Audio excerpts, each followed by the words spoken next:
I may have a lot of bias, but I don't care. Let's get into it. Several years ago, I was in a spot I really can't describe. I wasn't happy, I wasn't enjoying games, and I wasn't sure how to fix either issue. Then I happened to remember a series two friends of mine had recommended to me.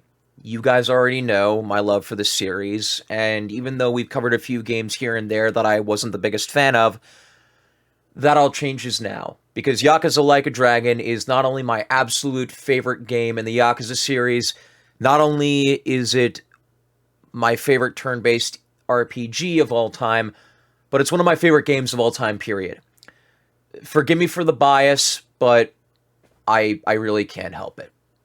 Let's get started.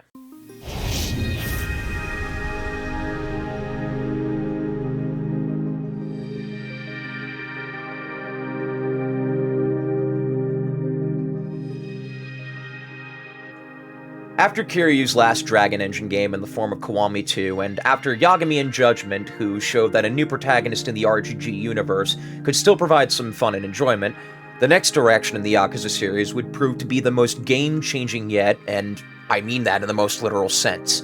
Yakuza Like a Dragon, which I'll refer to as Yakuza 7 in this video to avoid confusion, was RGG's first attempt at making a turn-based RPG, abandoning the action combat of every other game in the franchise aside from Ryuga Gotoko Online, I think. Is this game any good? I should really get around to it. Anyway, Yakuza 7 would mark the first time us filthy Westerners got a full-fledged game with this style of combat, complete with a brand new protagonist for the gameplay shift in the form of Ichiban Kasuga. So with all that being said, how did this first venture into uncharted territory work out for the game? Well, like always, let's get started with the plot. The story begins on New Year's Eve in the year 2000 as we follow Ichiban Kasuga, a grunt of the Tojo clan's Arakawa family, and the caretaker of Masato Arakawa, the son of the patriarch, Masumi Arakawa. Long story short, after a civilian is murdered on New Year's Eve and the culprit appears to be Masato, Ichi decides to take responsibility for the murder and is sent to prison until 2019. Upon his release, he dons an accidental new haircut and then is promptly shot by Masumi upon meeting up with him again. After winding up alive in the city of Ijincho, and with the assistance of a homeless man named Namba and a cop named Koichi Adachi, Ichi sets out to regain control of his new life outside the Yakuza, figure out what the hell has happened to the Tojo clan since his imprisonment, and carve a path as his own hero. The story of Yakuza Like a Dragon is a glorious, goofy ride of emotions, all with an entirely new cast of characters, though there are a few mainstays that pop up here and there. As for the story itself, I think it's one of the best in the entire Yakuza series. It may not be the best in terms of pacing, and I'll get to what I mean by that later, but character-wise, this is such an interesting story which seamlessly blends a hero's quest with the story of a loving and caring member of the criminal underworld, which, it sounds weird now that I say it out loud. I remember looking at Ichiban back when this game first came out, and I thought he looked like the goofiest person ever.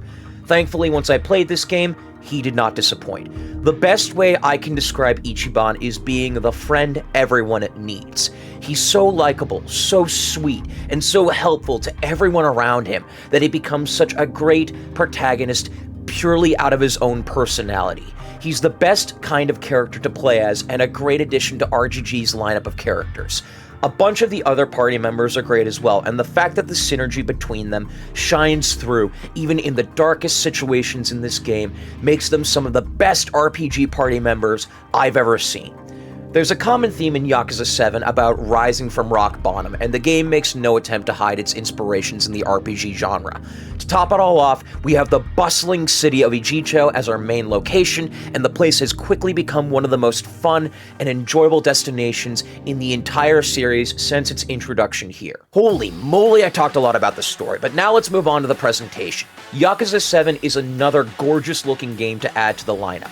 The Dragon Engine has been put to its full potential here as we get the first game properly optimized for the Xbox Series X and PS5, and it runs flawlessly at a consistent 60 FPS pretty much the entire time.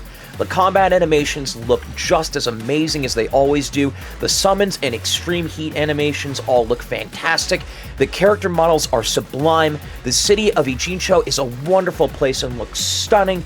And overall, I really have no qualms with how the game looks. The sound design is also one of my favorite aspects of this game, and the soundtrack in particular has some of the best music in the entire series. The Ijincho battle theme titled Yokohama Crack House is one of my favorite battle themes in any Yakuza game.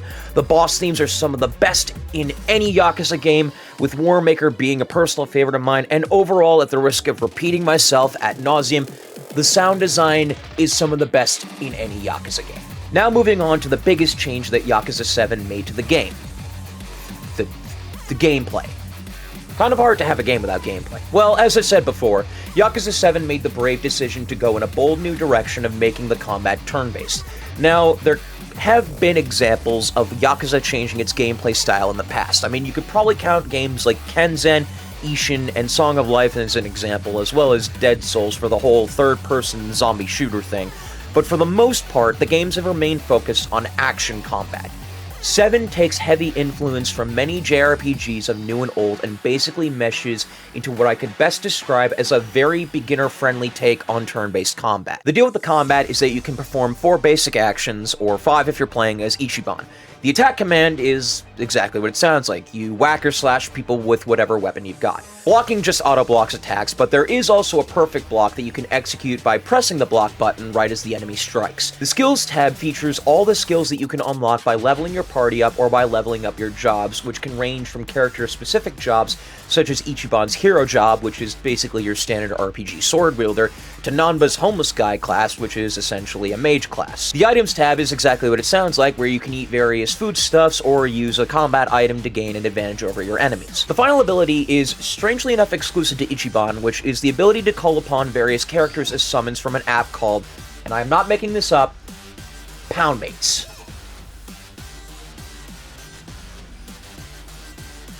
Each party member who joins tends to bring something new to the table, but the real fun is unlocking each new job for every single character and playing around with them, unlocking bonuses for each character as well as unique skills. One of my favorites is the Fortune Teller job, as it unlocks 2 unique skills, one of which acts as a revival skill, the other basically being a lightning call spell that hits 3 enemies for extreme damage.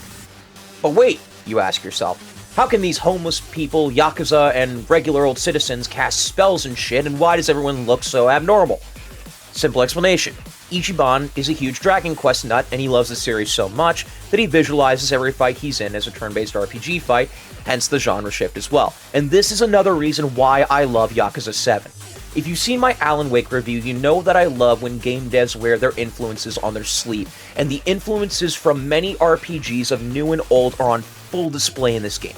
Even the HUD is very clearly inspired by the likes of Persona 5, which feels like RGG pretty much just walked into a room with Sega and Atlas heads and were like, hey, can we copy your homework? That being said, the fact that Yakuza 7 feels like an amalgamation of the best aspects of JRPGs is why I love nearly every single part of this game.